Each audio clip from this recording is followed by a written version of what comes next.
ये जो लोग राधे राधे बोलते रहते हैं ना, अब वृंदावन जाओ राधे राधे, बरसाना जाओ राधे राधे, गोकुल जाओ राधे राधे, नंदगांव जाओ राधे राधे, हर जगह जिसको भी आवाज दो राधे राधे राधे राधे, बस यही आवाज कानों में पड़ती है। कभी सोचा है कि क्यों बोलते हैं राधे राधे? क्यों लोग बार बार कहते हैं राधे राधे? श्री कृष्ण के भी भक्त होंगे तो बोलेंगे राधे राधे। कभी जानने की कोशिश की है? तो ये प्रसंग सुनिए और जानिए कि क्यों कहते हैं राधे राधे। हरे कृष्ण दोस्तों, मैं हूं अनुज शर्मा। एक बार 3 साधु थे, 2 जवान थे, एक वृद्ध हो गए थे।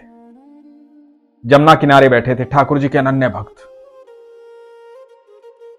पूरी जिंदगी सिर्फ कृष्ण कृष्ण कृष्ण कृष्ण कृष्ण कृष्ण कहते हुए निकल गई थी वृद्ध साधु की।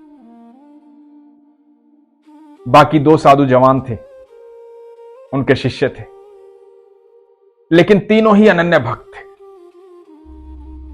एक दिन मन में विचार आया कि सब राधे राधे कहते हैं, हम कभी राधा रानी के महल नहीं गए, बरसाना नहीं गए। बरसाना चलते हैं, जो भिक्षा में मिल जाता था उसी से जीवन यापन करते थे। सच्चे भक्त थे, किसी ने दे दिया तो खा लिया, किसी ने नहीं दिया तो कोई बात नहीं। अब बरसाना जाने की बात थी तो वृद्ध साधु ने कहा, हमने सुना है कि वो राधा रानी का महल है ना, ऊंचाई पर है, बहुत सीढ़ियां चढ़नी पड़ती है। मेरे अंदर इतनी हिम्मत नहीं है कि इतनी सीढ़ियां चढ़कर ऊपर जाऊं। मैं तो यहीं से राधा रानी की मानसिक पूजा कर लूंगा, लेकिन तुम लोग जाकर जरूर आओ, तुम राधा रानी से मिलकर आओ। दोनों ने निर्णय लिया कि बरसाना जा रहे हैं, भिक्षा नहीं मांगेंगे। भिक्षा इसलिए नहीं मांगेंगे क्योंकि वो तो राधा रानी का घर है, वहां तो राधा रानी का महल है, और हम तो ठाकुर जी के भक्त हैं। तो दोनों साधु बरसाना की तरफ चल पड़े। चलते चलते बहुत देर हो गई, भूख भी लगी थी। अब कोई देता था कुछ तो खा लेते थे, नहीं तो नहीं खाते थे। तो पहले साधु ने दूसरे से कहा, भूख लगी है, क्या करें, किसी से मांगे? तो दूसरे ने कहा, नहीं, अरे हम ठाकुर जी के यहां से आए हैं, राधा रानी के मेहमान हैं, राधा रानी खुद इंतजाम करेगी, हम क्यों मांगे किसी से, हम तो मेहमान हैं ना। तो चलो राधा रानी से मिलते हैं, देखते हैं क्या होता है। तो राधा रानी के महल के पास पहुंचे, सीढ़ियां चढ़ी, थक गए थे, ऊपर पहुंचे। ऊपर पहुंच के राधा रानी के दर्शन किए। भूख जोरों की लगी थी, लेकिन कहीं कुछ मिला ही नहीं और किसी ने कुछ दिया ही नहीं। राधा रानी के दर्शनों से तृप्त हो गए, मन प्रसन्न हो गया, आनंद आ गया। पहली बार राधा रानी को देखा था। राधा रानी की अटारी पर जाकर के हर किसी को सुकून मिलता है। वहां ऐसी हवा का झोंका चलता है कि आदमी कितना भी परेशान हो, कितना भी दुखी हो, प्रसन्न हो जाता है, सारी थकान दूर हो जाती है। तो दोनों साधु अटारी पर आ गए, वहीं पर विश्राम करने लगे।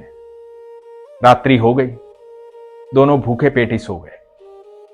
इधर राधा रानी की सेवा करने वाले गोस्वामी जी को स्वप्न आता है। स्वप्न में आती हैं राधा रानी। राधा रानी कहती हैं, गोस्वामी जी,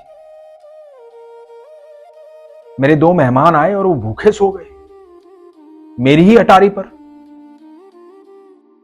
आपने इतना भी ध्यान नहीं दिया कि कोई यहां भूखा सो रहा है।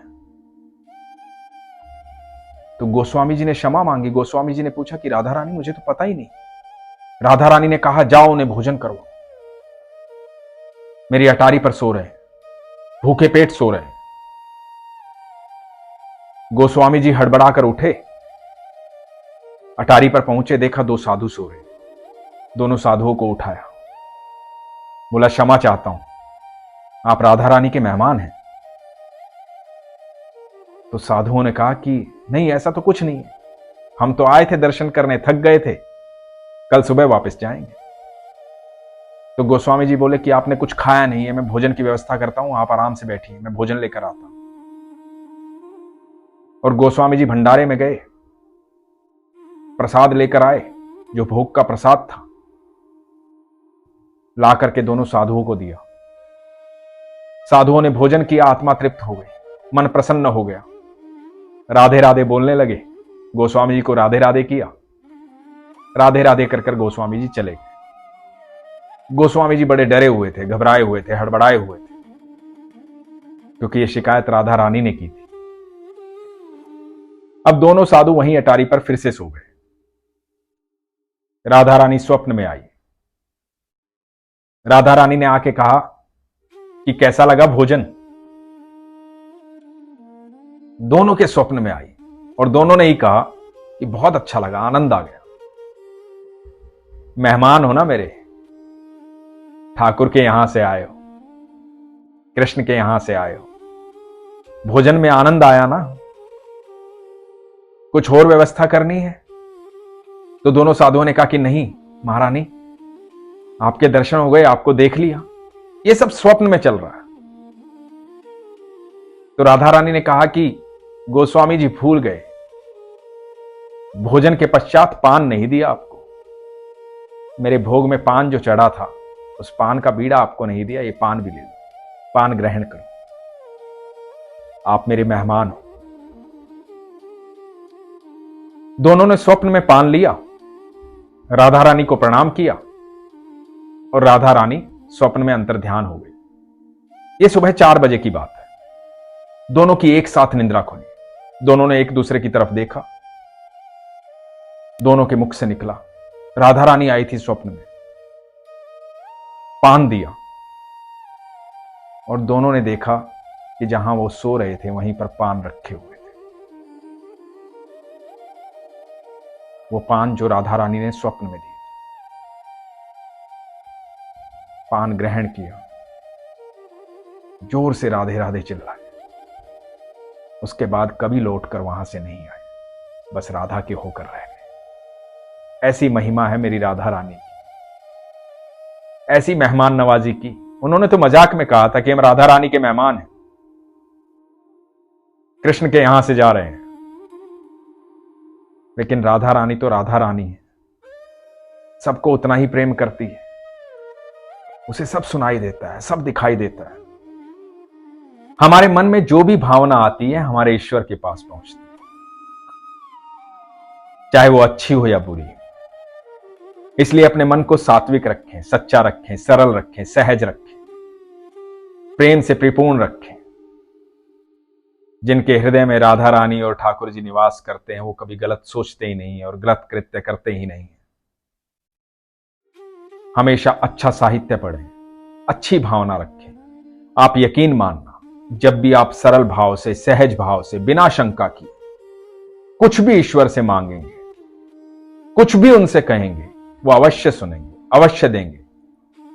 कोई भी समस्या आपके लिए बड़ी हो सकती है, लेकिन ईश्वर के लिए कोई भी समस्या बड़ी नहीं है। उनके लिए वो पल भर का काम है, लेकिन आपका विश्वास होना चाहिए, शंका नहीं होनी चाहिए। और यकीन मानना, जो लोग ये कहते हैं ना कि मेरा कुछ हो नहीं रहा है, वो हमेशा शंका करते हैं। जो लोग ये कहते हैं ना मैं बहुत दुखी हूं, वो शंका करते हैं। जिन्हें विश्वास होता है उन्हें हमेशा ये लगता है कि मेरा ईश्वर मेरे साथ है, मैं दुखी हो भी कैसे सकता हूं। तो इसलिए कभी भी ये शब्द अपने मुंह से मत निकालिए कि मैं दुखी हूं। विश्वास रखिए, सब कुछ बेहतर होगा, सब कुछ अच्छा होगा। ईश्वर आपकी बात सुनते हैं, आपके साथ रहते हैं। इसलिए हमेशा अपने विश्वास को मजबूत रखिए, अपना ख्याल रखिए। हरे कृष्ण।